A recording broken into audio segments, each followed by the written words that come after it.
Shalom bien-aimé, que la grâce du Seigneur soit notre partage. Toute la gloire lui revienne, lui qui renouvelle pour nous le souffle de vie, lui qui nous donne la victoire, la paix. En lui nous avons la vie, le mouvement et l'être. Nous voulons l'adorer encore ce matin et le glorifier pour son amour et ses hauts bienfaits. Ce matin, je te salue bien-aimés frères et sœurs. Je prie que le Seigneur nous visite tous. Que la parole de Dieu trouve une assise, trouve une place dans nos cœurs et qu'elle puisse produire les fruits dignes de la repentance. Que la parole puisse nous guérir et nous porter dans les hauteurs. Bienvenue dans notre partage quotidien. Ce matin, nous allons partager une fois de plus encore la méditation. Et le thème de notre exhortation, c'est reprendre l'envol. Il arrive quelquefois que nous abandonnions, il arrive quelquefois que nous sommes arrêtés en plein milieu du chemin, il arrive quelquefois que nous avons des questions sans réponse et nous décidons de nous écarter et nous décidons d'arrêter la course. Mais le Seigneur te dit ce matin, tu dois reprendre ton envol. Dans Ésaïe, le chapitre 40, le verset 27 à 31, il est écrit « Pourquoi dis-tu Jacob et pourquoi affirmes-tu Israël, ma situation échappe à l'Éternel. Mon droit passe inaperçu de mon Dieu. Ne le sais-tu pas ?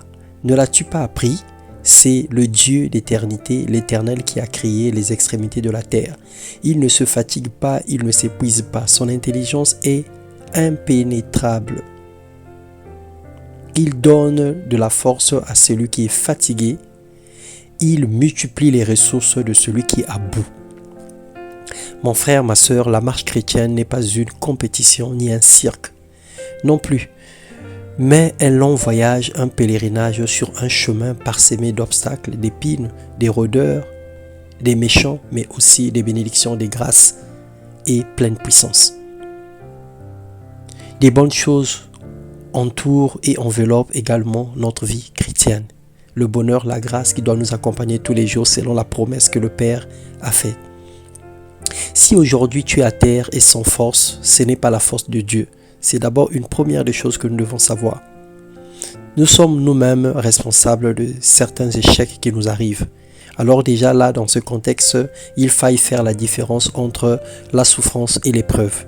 L'épreuve viendra de Dieu et c'est lui qui est l'auteur de l'épreuve. Dans l'épreuve, il te soutient, il te bénit, il fait tout.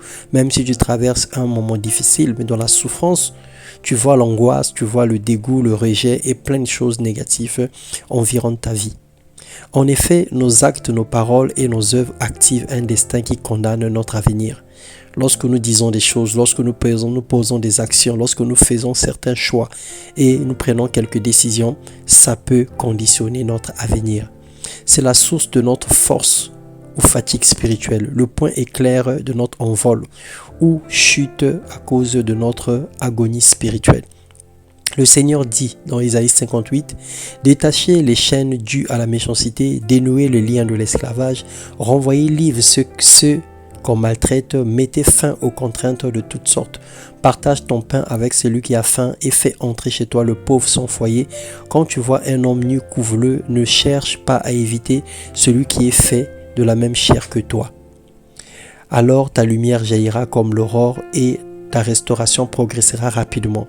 Ta justice marchera devant toi et la gloire de l'Éternel sera ton arrière-garde. » Bien-aimés frères et sœurs, ce matin, je viens nous dire, relève-toi et continue la marche. Corrige-toi, repens-toi et fortifie-toi.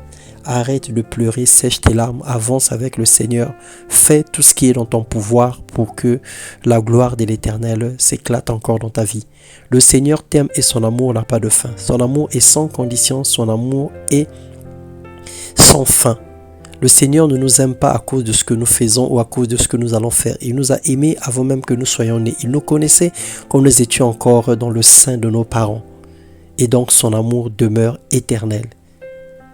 Il n'est pas contre ta vie, il n'est pas contre toi. Il ne t'en veut pas, mais il t'encourage et il te tend la main. Alors saisis la main de Dieu et relève-toi. Relève-toi, revêt les habits blancs. Détache-toi de toutes les chaînes, sors de l'esclavage de toute forme, du péché de toutes les couleurs. Refuse le péché mignon, refuse tout ce qui t'enlace, refuse tout ce qui ne bénit pas ta vie. Et viens au Seigneur, marche avec lui, suis la lumière, suis le chemin. Quelle que soit la taille de l'obscurité, une petite lumière suffit pour nous montrer le chemin. Alors le chemin que le Seigneur te montre ce matin, c'est sa parole qui arrive dans ton cœur. Il dit, accroche-toi à ma parole. et tu retrouveras le bon chemin. Tu retrouveras la direction et il sera ta boussole et il sera ton guide pour toujours. Laisse que le Saint-Esprit fasse son œuvre à l'intérieur de toi, qu'il continue à te parler, à te convaincre du péché, du jugement, de la justice. Il continue à oindre ton bouclier et à te remplir de feu et de puissance. Que ce matin, la grâce de Dieu soit notre partage dans le nom puissant de Jésus-Christ. Soyez abondamment